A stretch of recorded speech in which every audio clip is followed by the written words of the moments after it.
O Brasil foi privilegiado com vizinhos fracos, poucas vezes foi ameaçado e a distância geográfica amenizou o poder de ataques e interferências das nações centrais. Dos grandes conflitos modernos, o único que afetou o Brasil de forma séria e direta foi a Guerra dos 30 Anos, com o êxito holandês temporário no Nordeste brasileiro. Mas devido às resistências culturais e religiosas, a influência judaico-batava não conseguiu criar raízes nos trópicos. Culturalmente falando, o Brasil assimilou certas características culinárias, musicais e linguísticas dos espanhóis, mas de forma reduzida em contraste com a influência tupi e bantu africana, que foram responsáveis pelas metamorfoses do português brasileiro, dos regionalismos das celebrações e culinária, sendo o maior destaque da cultura castelhana encontrada em porções da região sul do país,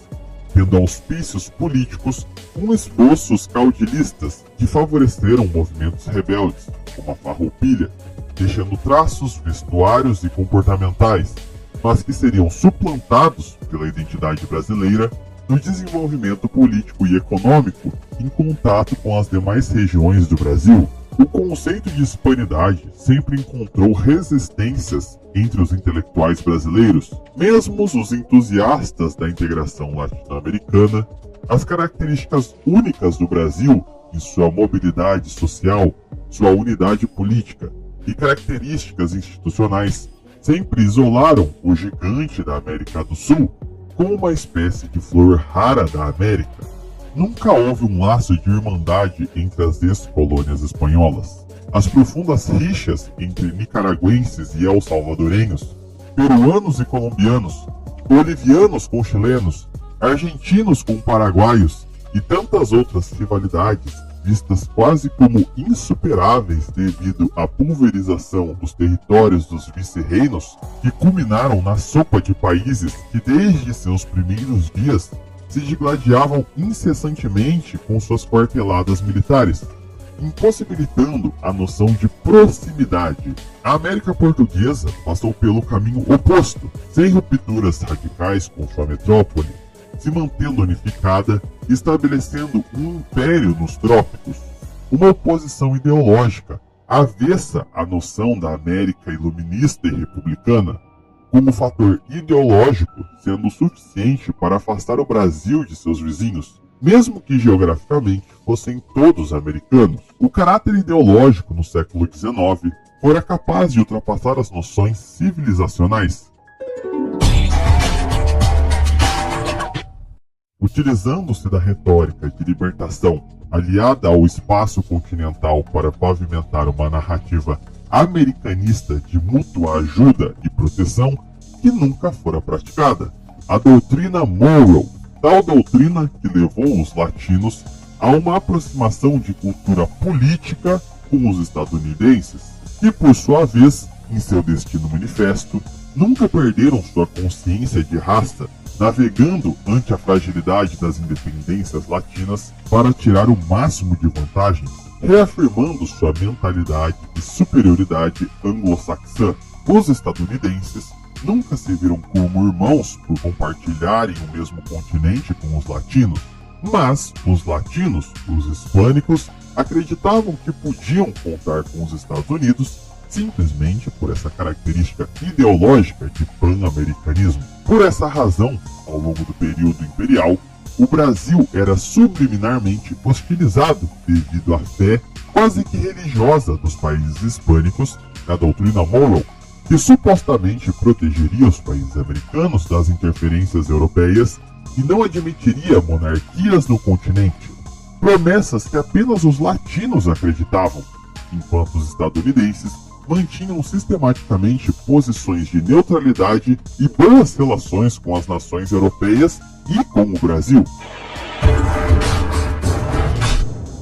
O século XIX serviu como um bolsão de isolamento do Brasil ante a influência hispano-caudilesca e norte-americana, mas, por sua vez, as modas francesas e inglesas contaminavam toda a elite ilustrada, tendo por essa razão uma forte afirmação da cultura de caráter eurocêntrica, em detrimento do desenvolvimento mestiço tropical do período colonial. O pensamento iluminista radical era contido no Império, mas consagrara o apogeu dos liberais moderados, corrente classista de um mesmo liberalismo, o que favoreceu a noção de que o país recém-independente, para consolidar seu Estado-nação, deveria buscar consolidar uma cultura nos moldes anglo-franceses. O desprestígio da cultura luso-tupi-bantu, vista como arcaica e colonial, ela deveria então ser substituída pela consolidação de uma alta cultura nos padrões europeus, denotando a forte influência atlântica no Brasil que o mantinha refém dos seus pensamentos eurocêntricos, que embargavam o processo de consolidação de uma cidadania calcada nas experiências nacionais.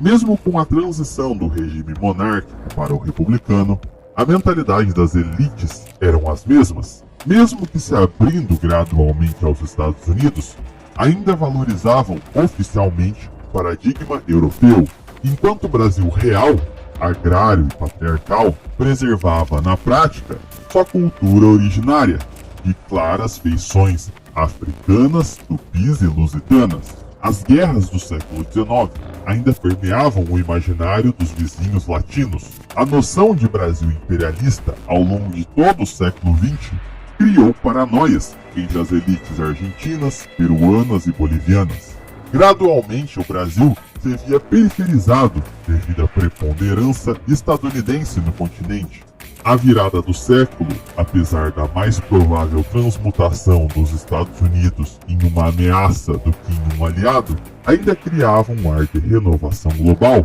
favorável aos países americanos. O otimismo era flagrante e esperava-se que no século XX as duas grandes nações americanas fossem substituir o poder das nações do velho continente. O fortalecimento do romantismo e do nacionalismo entre 1890 e 1930 culminaram numa revolução cultural que se desprendia à unanimidade europeia e voltava os olhos ao modelo tradicional de brasilidade,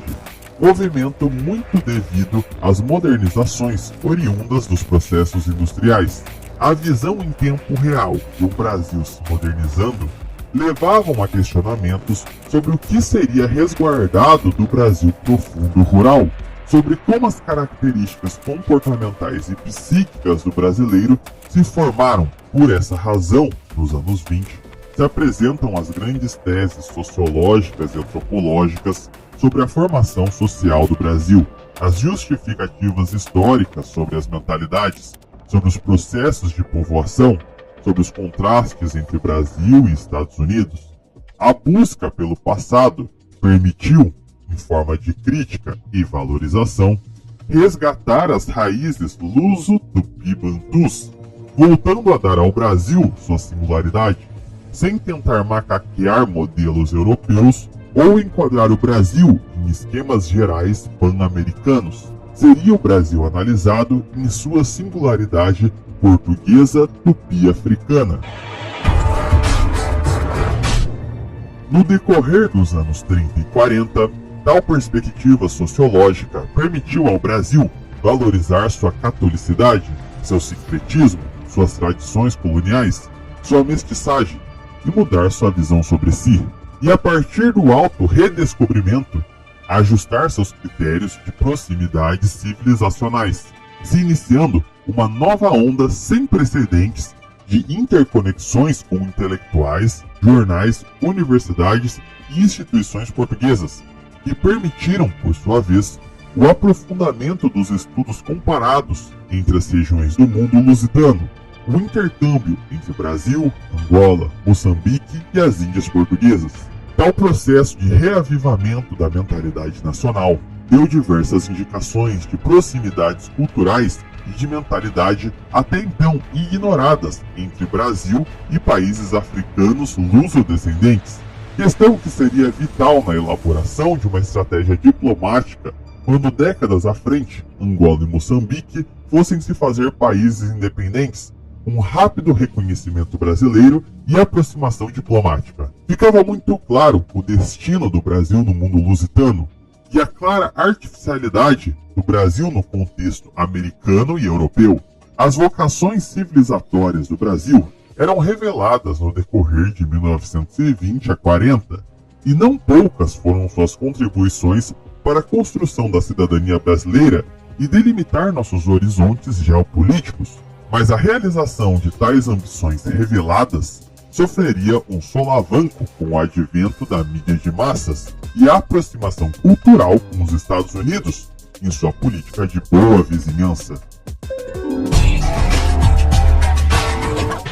Esta amistosidade possibilitou a penetração de cultura anglo-americana, não só às elites, e com o correr das décadas, tal propaganda do estilo de vida estadunidense serviria como agente de alienação, sobrepondo as potencialidades da identidade de luso-descendência do Brasil como um centro civilizatório, passando a se subordinar em uma mentalidade platônica de unidade ocidental. A busca idealizada do estilo de vida americano desprendeu o Brasil de suas raízes, sem qualquer contrapartida do outro lado. Tal quadro se encaminha ainda nessas perspectivas já há quase 90 anos, muito agravado com o fenômeno da globalização, criando uma cultura geral abrangente, ocidental totalmente desconectada com as terras brasileiras.